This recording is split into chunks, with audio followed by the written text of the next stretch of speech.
Découvrez un résumé de l'actualité macroéconomique de la semaine et les principaux éléments à suivre sur les marchés au cours des prochains jours avec Alexandre Baradez, chef analyste chez IG. Nous avons donc une semaine qui s'est plutôt pas mal déroulé pour les indices mondiaux, plutôt des signes de stabilité, voire de rebond des indices. Tout d'abord sur des facteurs qui sont les facteurs qui avaient d'abord entraîné, souvenez-vous, il y a quelques jours, quelques semaines encore, du stress sur ces marchés. Ces facteurs, c'est quoi? Ce sont les matières premières tout d'abord. On remarque quoi? On remarque que les matières premières, notamment le prix d'énergie, s'est relativement stabilisé cette semaine. Vous regardez le prix du pétrole notamment, aussi bien le Brent donc de la mer du Nord ou le WTI donc le baril américain, on a des niveaux de prix certes qui ne retombent pas mais qui n'ont pas accéléré à la hausse, donc ils se sont plutôt stabilisés depuis une semaine, et ça des indices qui craignaient donc qui craignaient pour l'aspect marge des entreprises, pour l'aspect donc coût d'approvisionnement notamment et coût des intrants donc de ce qui coûte à une entreprise pour produire, et bien ces facteurs de stress que le marché avait il y a encore quelques jours, et bien que cette stabilité qui est apparue cette semaine sur les matières premières, c'est offert une petite bouffée d'oxygène au marché.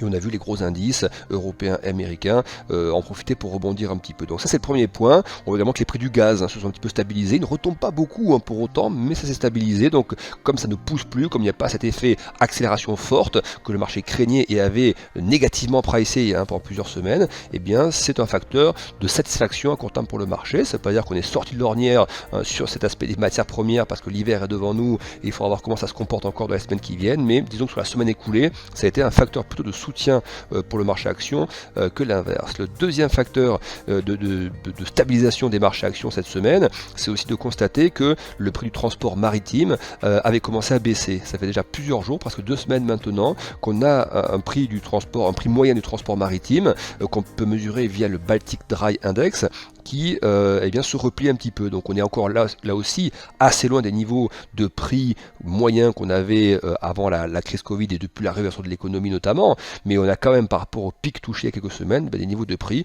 qui sont en train de redescendre et qui donc commencent à ouvrir la porte d'un pic que nous aurions touché ou nous serions en train de toucher sur ces questions de coûts logistiques au niveau mondial et peut-être même d'embouteillage logistique au niveau mondial. L'embouteillage est toujours très présent. On regarde comme ça l'activité dans les différents ports de la planète, en Asie, aux États-Unis, en Europe. On voit que les congestions sont toujours très présentes en Chine et aux États-Unis, moins en Europe.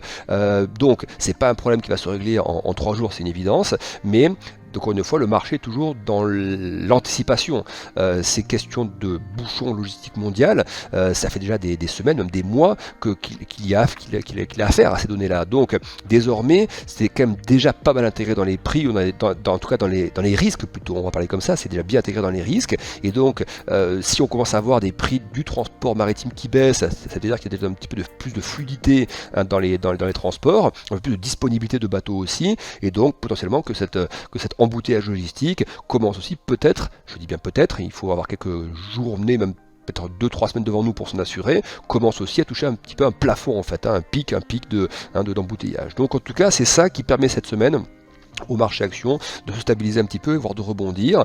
Vous avez ensuite la question des indices d'activité que nous venons d'avoir là en cette fin de semaine, donc vendredi, les indices d'activité en zone euro qui affichent 2 choses. Il y a une activité manufacturière qui a certes effectivement un petit peu ralenti, mais globalement, en Allemagne par exemple, le PMI manufacturier est resté au-delà de 58, ce qui est une bonne zone en fait. Pourquoi? Parce que vous savez que les PMI marchent de la manière suivante: au-dessus de 50, ça traduit une expansion de l'activité économique; en dessous de 50, ça traduit une dégradation, une contraction de l'activité du secteur concerné. Là, dans le contexte actuel de pression sur les coûts d'approvisionnement, sur la logistique mondiale, donc les pénuries de matières premières ou autres, ou de composants, et bien finalement c'est le secteur qui est le plus sensible, le secteur manufacturier, à ces questions mondiales. Et finalement, on se rend compte que sur un pays comme l'Allemagne, par exemple, eh bien, le PMI manufacturier a été plutôt résilient et c'est plutôt bien maintenu. Donc ça reste un satisfecit, donc quelque chose qui est plutôt pas mal pour le moyen terme. Ça ne veut encore une fois pas dire que tout est réglé, loin de là, mais simplement voir des indices comme ça de sentiments et d'activité qui se maintiennent malgré tout pas trop mal, eh bien c'est plutôt un signe de résilience qu'un signe de d'effondrement et de stress majeur. Donc ça participe aussi à la tenue des indices actions qui regardent ce genre d'indicateurs. Ensuite, là on arrive dans une partie qui va être toujours surveillé par le marché, mais qui pour l'instant ne l'inquiète pas. On a touché ce matin pour la zone euro des anticipations d'inflation à 2%. Donc c'est l'anticipation d'inflation, c'est une anticipation d'inflation à moyen terme. Donc c'est ce que le marché pense de ce que sera l'inflation sur 5 ans, dans 5 ans. Vous voyez, donc c'est un horizon plutôt moyen terme, moyen presque long terme. On sait que la Banque Centrale Européenne regarde cet indicateur qui permet de mesurer dans quelle mesure justement le marché est convaincu que l'inflation va progresser, ou pas. Et donc le fait de revenir à 2%, c'est déjà le niveau le plus élevé qu'on ait touché en termes d'anticipation d'inflation. On rappelle que ce n'est pas l'inflation. L'inflation en zone euro, elle est déjà depuis plusieurs mois au-dessus de 2%. Là, c'est le sentiment de la trajectoire de l'inflation sur un horizon moyen terme. Donc qui permet justement à la BCE de mesurer, et de lire au travers du bruit en fait, un court terme qu'on peut avoir sur les marchés, et de voir comment le marché voit cette anticipation à moyen terme. Et donc ça veut aussi dire quoi? Ça veut aussi dire que ça y est, on est arrivé à 2%. Et donc que la BCE a d'autant plus d'arguments maintenant, que la situation économique en zone euro est quand même revenue sur des rails, que l'épidémie en zone euro est sous contrôle, ben elle a plus d'arguments pour réduire la voilure sur les achats d'actifs. Et donc ça par contre pour les marchés actions ça peut continuer à être une petite phase où bah tiens si la BCE commence à avoir un discours un peu moins accommodant, on sait qu'elle va devoir normaliser, c'est déjà prévu. Mais tout dépend comment la BCE le présente, tout dépend quelle mesure aussi elle va réduire les achats d'actifs. Ça va commencer là, troisième trimestre, la baisse des achats d'actifs. Donc tout dépend comment ça va se traduire dans la perception du marché. Mais in fine, ça reste quand même un élément positif parce que moins de soutien monétaire, c'est que la situation économique va mieux. Voilà, c'est ça aussi que ça veut dire. Mais c'est toujours la période un peu de transition entre beaucoup de soutien monétaire et moins de soutien monétaire qui peut faire un petit peu ticker les marchés pendant quelques jours, quelques semaines. Par contre, ce n'est pas une menace pour le moyen terme. D'autres éléments qui sont également à noter cette semaine, on a vu, vous voyez, il y a eu plusieurs publications de résultats du secteur automobile cette semaine, avec à chaque fois des révisions fortes sur les niveaux de production pour 2021, avec des constructeurs auto qui par manque de composants, eh bien, ont dû réduire leur niveau de production alors qu'ils avaient des commandes mais qui ne pouvaient pas les honorer, et donc avec des niveaux de production en baisse de voitures produites bien plus faibles que ce qui avait été prévu il y a encore quelques mois. Globalement, on voit que les indices sectoriels en zone euro, notamment du secteur auto et pièces auto, bah ce secteur en bourse, il tient quand même pas trop mal. Ici ou là, vous avez effectivement des constructeurs qui sont plus ou moins impactés, mais la moyenne des titres du secteur, en Europe, en zone euro, eh bien, l'indice sectoriel, lui, ne s'effondre pas. Vous voyez, on peut avoir des réactions comme ça très négatives sur ce genre d'informations-là, de publications qui effectivement font peur, parce que quand vous dites je vais produire 500 000 véhicules de moins, etc., c'est quand même des sacrés chiffres. Et bien pour autant on voit que l'indice en bourse, donc l'indice sectoriel, lui, bouge un petit peu, se replie un peu, mais c'est très très mesuré par rapport à la nature des communications qui lui parviennent. Donc c'est aussi en soi, je trouve, une petite preuve de résilience. Ça ne veut pas dire encore une fois qu'on est sorti de l'ornière complètement en bourse et que les indices vont repartir complètement à la hausse tout de suite, mais c'est le marché a tous les éléments d'inquiétude, c'est actuellement que le marché les a.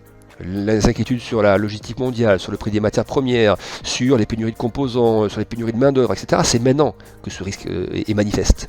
Si le marché ne baisse plus, il a baissé un petit peu depuis la mi-septembre, mais s'il ne baisse plus alors que ces niveaux de stress ou de risque sont toujours présents, c'est ça un signe de résilience, c'est que le marché commence à s'habituer à ça et peut-être déjà en train de se projeter un petit peu à horizon quelques mois quand ça ira un peu mieux. Voilà, donc on est dans cette phase un peu de transition, mais qui est plutôt globalement assez résiliente pour la partie des indices européens. Et les indices américains aussi, on a vu, qui sont revenus sur leur plus haut historique pour le S&P 500. L'ombre toujours de Evergrande plane sur les marchés mondiaux. Le promoteur immobilier chinois, le géant immobilier chinois, ne fera pas défaut normalement demain. Pourtant, il aurait dû le faire, mais il s'avère que, là on a eu l'information il y a quelques heures, que l'échéance qui n'avait pas été payée le 23 septembre, eh bien, a été payée. C'était un peu plus de 80 millions de dollars qui devaient être payés. On sait que le défaut officiel est prononcé 30 jours après le non-paiement. Donc le non-paiement avait eu lieu le 23 septembre. Donc le défaut officiel par les agences de notation aurait dû se faire demain, 23 octobre. Mais comme cette échéance du 23 septembre vient d'être remboursée, eh bien sur cette échéance-là, le défaut ne sera pas prononcé. Vous voyez, donc le groupe vient de sauver à quelques jours près ou s'achètent plutôt quelques jours, en quelque sorte, de maintien, de survie, jusqu'à ce qu'on arrive à l'anniversaire des 30 jours du paiement suivant qui n'a pas été honoré non plus. Il y a déjà comme ça, je ne les ai plus en tête, mais c'est au moins 3 ou 4 échéances de paiement depuis septembre qui n'ont pas été honorées. Donc on repousse un petit peu la pierre comme ça devant soi, mais en tout cas, ça aujourd'hui, ça a plu au marché et il faut voir comment le groupe arrive à gérer ça. Mais pour l'instant, en tout cas, le défaut qui était hyper probable, et dont le risque est toujours majeur aujourd'hui, le risque de défaut il reste colossal. Mais disons que le groupe s'est acheté quelques jours de supplément, où officiellement on peut dire qu'il n'est pas en défaut, même si dans les faits, il n'a déjà pas remboursé plusieurs de ses créanciers.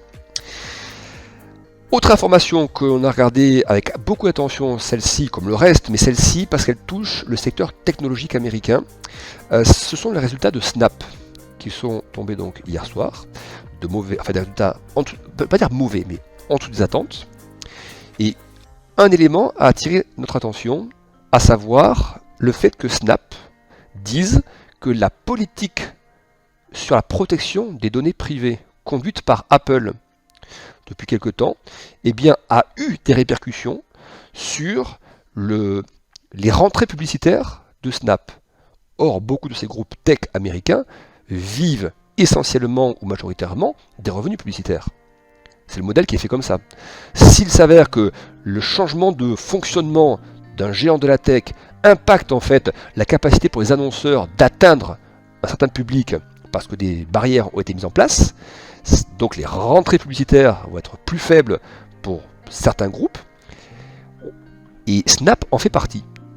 Et on a vu, c'était donc après la clôture des marchés américains hier, que tous les gros de la tech américaine sensibles aux revenus publicitaires, que sont Facebook, Alphabet, Twitter, on a vu des réactions défensives, alors que les résultats ne concernaient que Snap, mais comme Snap a pointé du doigt Apple, forcément le marché s'est dit waouh, est-ce que d'autres grands groupes plus gros que Snap vont également la semaine prochaine, c'est la semaine prochaine que ces groupes vont annoncer, Amazon, Apple, Facebook, etc. Est-ce que ces grands groupes, certains sensibles à la pub, en termes de revenus publicitaires, est-ce que ces groupes du coup vont annoncer peut-être des warnings ou des choses qu'on n'attend pas en termes de revenus publicitaires? Donc ça c'est le point, je pense, le point majeur d'attention pour la semaine prochaine. Evergrande toujours avec la Chine, les questions de paiement ou autre, mais l'aspect résultat entreprise, notamment celle très sensible aux revenus publicitaires, je pense que ce sera le point le plus important à surveiller la semaine prochaine pour les publications du côté des États-Unis. On va passer encore quelques secondes ensemble, on va toujours prêter attention aussi dans les heures, les jours qui viennent au discours, donc on le disait, des banquiers centraux. On a parlé de l'inflation ou des anticipations d'inflation en zone euro qui vont enfin atteindre 2%. On va toujours regarder du côté des États-Unis où là-bas la situation est encore plus avancée. Jérôme Powell va s'exprimer donc aujourd'hui vendredi à 17h, mais globalement le marché attend de voir sa position par rapport à tous les derniers chiffres que nous avons eus. Ces chiffres qu'on a encore eu cette semaine sur les inscriptions hebdomadaires au chômage qui continuent de baisser, qui sont sur des plus bas depuis mars 2020. Pareil pour les demandes continues d'allocation chômage, donc ça c'est un bon signe, qui sont plus bas depuis mars 2020 également. Toujours encore une fois un contexte inflationniste qui reste fort. Quel sera le point de vue de Jérôme Powell qu'on n'a pas entendu finalement depuis plusieurs semaines, alors que certains autres membres de la Fed, notamment Waller qui s'exprimait ces derniers jours, et qui lui expliquait que la Fed devait être prête aussi à agir s'il s'avérait que l'inflation restait plus élevée que prévu en fait.